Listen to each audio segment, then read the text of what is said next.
Dear students, today we have to discuss a very important concept regarding concentric spherical cells.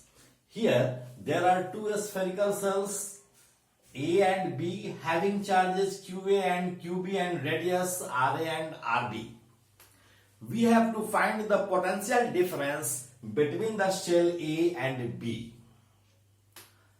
So let us see what will be the potential at A due to the charges QA and QB. So let us see potential at A due to the charge at A will be 1 by 4 pi epsilon naught QA divided by RA, and potential at A due to the shell B will be 1 by 4 pi epsilon naught QB by RB. This is the potential difference at A due to the shell A and B. Now let us find the potential at B.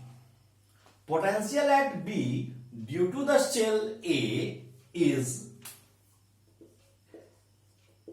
1 by 4 pi epsilon naught QA by RB. A के कारण charge QA के कारण cell B पर potential होगा 1 by 4 pi epsilon naught QA by RB, और charge QB के कारण B पर पोटेंशियल होगा 1 by 4 pi epsilon naught QB by RB. अब जरा सोचिए कि हम VA माइनस VB निकालना चाहते हैं, potential difference between the cells निकालना चाहते हैं, तो potential difference between the cells क्या होगा? That is VA minus VB. तो VA minus VB will be equal to, अब देखिए एक चीज, दोनों को VA में से VB अगर हम सब्ट्रैक्ट करेंगे तो निश्चित रूप से 1 by 4 pi epsilon naught QB by RB cancel हो जाएगा, ये टर्म कैंसिल हो जाएगा, बचेगा 1 by 4 pi epsilon naught QA by RA minus 1 by 4 pi epsilon naught QA by RB, ये हम बचेगा. तो देखें ये हो जाएगा 1 by 4 pi epsilon naught, common ले लेंगे, QA by RA, तो QA भी तो कॉमन ले सकते हैं, QA भी कॉमन ले लिए, 1 by RA minus 1 by RB. तो this is the potential difference between the shell A and B. एक बात ध्यान में रखिए, इस पोटेंशियल डिफरेंस को शेल A और शेल B के बीच अगर पोटेंशियल डिफरेंस निकालना हो तो पोटेंशियल डिफरेंस तो इतना आया, तो क्या इसमें charge at B that is QB involve है? आप देख रहे हैं कि इस टर्म में कहीं भी QB नहीं है, मतलब है कि potential difference between the cell A and B is independent of the charge at B. Charge B पर कुछ भी हो, यह निर्भर करेगा A सेल के चार्ज पर पोटेंशियल डिफरेंस B सेल के चार्ज पर पोटेंशियल डिफरेंस डिपेंड नहीं करेगा. इस चीज को आप समझ लीजिए. क्वेश्चंस आ सकते हैं इस पर कि दिया रहेगा कि इनिशियल चार्ज इस पर 2 माइक्रोकूलम्ब है, इस पर 3 माइक्रोकूलम्ब का चार्ज है. अगर बाहरी सेल के चार्ज को 2 गुना कर दिया जाए तो पोटेंशियल डिफरेंस में क्या अंतर आएगा? What will be the new potential difference between A and B if the charge at B is doubled? तो स्पष्ट है कि यहां से कि बाहर वाले सेल्स के चार्ज से हमें कोई मतलब नहीं है, बाहर वाले सेल के चार्ज से इंडिपेंडेंट है पोटेंशियल डिफरेंस. इसलिए 2 गुना कर दें, 3 गुना कर दें, 4 गुना कर दें, कुछ भी बाहरी सेल पर चार्ज हो, कोई अंतर नहीं पड़ेगा पोटेंशियल डिफरेंस पर. Potential difference will remain the same. So इस चीज को आप ध्यानपूर्वक देखेंगे. ओके, तो हम नेक्स्ट टॉपिक देखते हैं, प्रॉब्लम से शुरू करते हैं. इस क्वेश्चन को देखिए, इस फिगर में दो शेल हैं ए और बी, और इन दोनों शेल पर चार्जेज हैं Q और Q डैश रिस्पेक्टिवली। इनका रेडियाई है R1 एंड R2। क्वेश्चन पूछ रहा है कि यदि Q डैश का वैल्यू डबल कर दिया जाए तो पोटेंशियल डिफरेंस क्या होगा। ऑप्शन है पहला डबल, दूसरा ऑप्शन है हाफ, तीसरा ऑप्शन है no change in potential difference, और चौथा ऑप्शन है no sufficient data to calculate. अभी हमने बताया था कि potential difference VA minus VB is equal to QA by 4 pi epsilon naught 1 by RA minus 1 by RB। याद होगा मैंने कहा था कि potential difference between the two cells is independent of the charge at the outer cell. Outer cell के charge से independent होगा। And definitely Q dash का वैल्यू हम डबल कर रहे हैं, तो Q डैश का value, Q dash outer cell पर चार्ज है, इसलिए हम डबल करेंगे, ट्रिपल करेंगे, कोई इफेक्ट नहीं हुआ पोटेंशियल डिफरेंस पर। So your right option will be no change in potential difference. Okay, अब दूसरा क्वेश्चन है, इसी का दूसरा part. If switch S is closed, how much charge will be at cell A and B। यदि हम दोनों के बीच स्विच हम लगाए हुए हैं S को क्लोज कर दें, तब दोनों पर कितना चार्ज होगा। इसके लिए देखिए, हम पहले VA जब स्विच ओपन था उस समय VA माइनस VB क्या था। VA माइनस VB उस समय था when S is open, S is open। जब S ओपन था तो VA माइनस VB का वैल्यू क्या था। QA का वैल्यू क्या है, Q by 4 pi epsilon naught 1 by RA का वैल्यू था R1, 1 by R1 minus 1 by R2। यह पोटेंशियल डिफरेंस कब था, जब S इज ओपन था। जब हम S क्लोज कर देंगे, दोनों जब कनेक्ट हो जाएगा, तो जो पोटेंशियल A का होगा वही पोटेंशियल B का होगा, क्योंकि दोनों इंटरकनेक्टेड है, they have the same potential. So what will be the potential difference. If they are at the same potential, then the potential difference between them is 0. So when S is closed, VA minus VB is 0। तो इसको जब 0 करेंगे तो 0 is equal to Q by 4 pi epsilon naught 1 by R1 minus 1 by R2। So Q will be how much, Q will be 0। Q कौन सा charge है, inner cell पर charge है, तो इनर सेल पर चार्ज 0 हो गया, लेकिन चार्ज इज कंजर्व्ड। हम लोगों ने पढ़ा है फर्स्ट क्लास में, from in the very beginning, कि हम लोग पढ़े हैं कि चार्ज सिस्टम पर कंजर्व होता है। जब दोनों को हमने कनेक्ट कर दिया तो Q चार्ज अंदर वाले सेल पर नहीं रहा, लेकिन कुल चार्ज तो Q प्लस Q डैश होना चाहिए। तो रेस्ट चार्ज, तो हुआ क्या कि यही चार्ज आ गया होगा बाहरी सेल पर, अंदर वाले सेल पर अब कोई चार्ज नहीं है। अब आ गया सेल, कहां चार्ज आ गया, बाहरी सेल पर आ गया। तो अंदर वाले सेल पर चार्ज होगा 0 और बाहरी सेल पर चार्ज हो जाएगा Q प्लस Q डैश। ठीक है, तो Q 0, so the charge, so the total charge लिखिए, total charge comes on outer shell. एक बात का ध्यान रखिए, हमने एक प्रॉपर्टी डिस्कस किया था जब कैरेक्टरिस्टिक ऑफ चार्ज पढ़ा रहे थे, तो एक प्रॉपर्टी डिस्कस किया था। उस प्रॉपर्टी के अनुसार charges reside at outer surface of the conductor. तो हमने बताया था कि आगे हम इसको बताएंगे कि how charge resides eight outer surface of the conductor.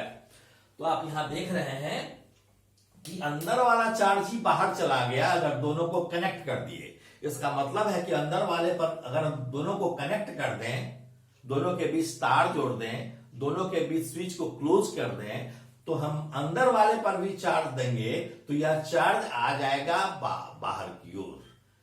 यही प्रिंसिपल ऑफ जनरेटर भी है। जब हम वान डी ग्राफ जनरेटर पढ़ाएंगे तो इस प्रिंसिपल का यूज करेंगे कि charge resides eight outer surface of the conductor. Okay, thank you. The second problem is A and B are two cells having radii R1 and R2.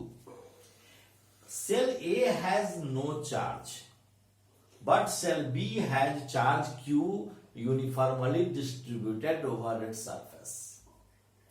There is a switch here. If switch is closed, it is connected to the earth. Cell A is connected to the earth. Then how much charge will go to the earth after closing the switch? A और B दो shell हैं, इनका radius R1 और R2 हैं। A पर कोई charge नहीं है, B पर चार्ज है Q। यह एक अर्थ से जुड़ा हुआ है वायर, लेकिन बीच में एक स्विच है जो अभी इनिशियली ओपन है। जब हम स्विच क्लोज करते हैं तो कितना चार्ज अर्थ में चला जाएगा? पहली बात यह जानिए कि अर्थ के पोटेंशियल को जीरो माना जाता है। अर्थ आप समझ जान रहे हैं कि अर्थ एक बहुत बड़ा स्फीयर की तरह है और इस रेफरेंस इसका लिया जाता है इसके पोटेंशियल का। इसका पोटेंशियल हम मानते हैं जीरो। यदि किसी भी इंस्ट्रूमेंट को अर्थ से कनेक्टेड कर देते हैं तो वह इंस्ट्रूमेंट भी जीरो पोटेंशियल पर हो जाता है। कहने का मतलब है कि यदि हम सेल ए को अर्थ से कनेक्ट कर देंगे तो सेल ए अर्थ कनेक्टेड होने के कारण जीरो पोटेंशियल पर चला आएगा। अभी इस पर कुछ ना कुछ पोटेंशियल है। ए पर तो कोई चार्ज नहीं है, लेकिन बी के चार्ज के कारण ए पर भी पोटेंशियल है। अब हम इसको जीरो पोटेंशियल करेंगे तो पहले यह देखें कि पहले से पोटेंशियल क्या है और अब पोटेंशियल क्या हो रहा है। जरा सोचिए कि पहले से ए पर पोटेंशियल कितना है यह निकालना हो तो यह हो जाएगा Q by 4 pi epsilon not R2। अब पोटेंशियल जीरो होने वाला है। लिखते हैं if S is closed,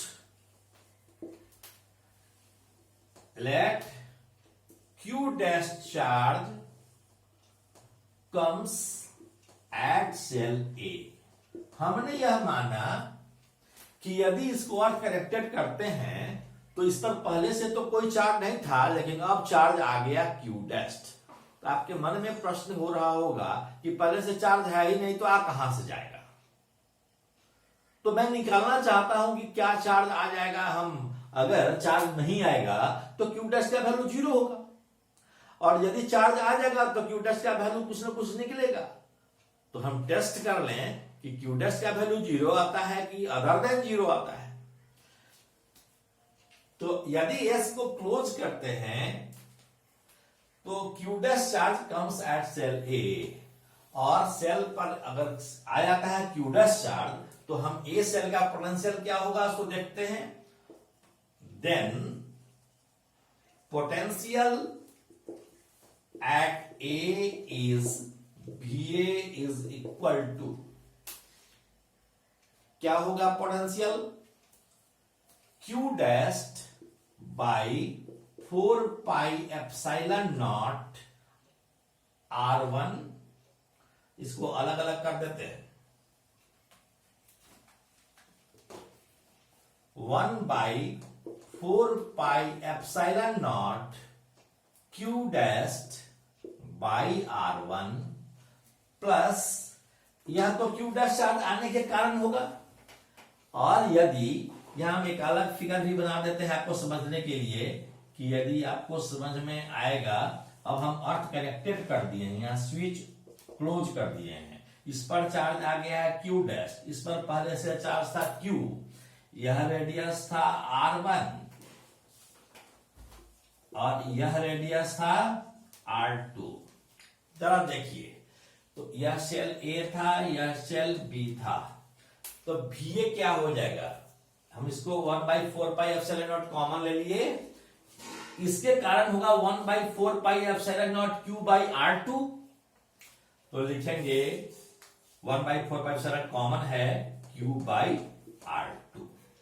अब कहते हैं कि A अर्थ कनेक्टेड होने के कारण VA 0 होना चाहिए। Since cell A is earth connected,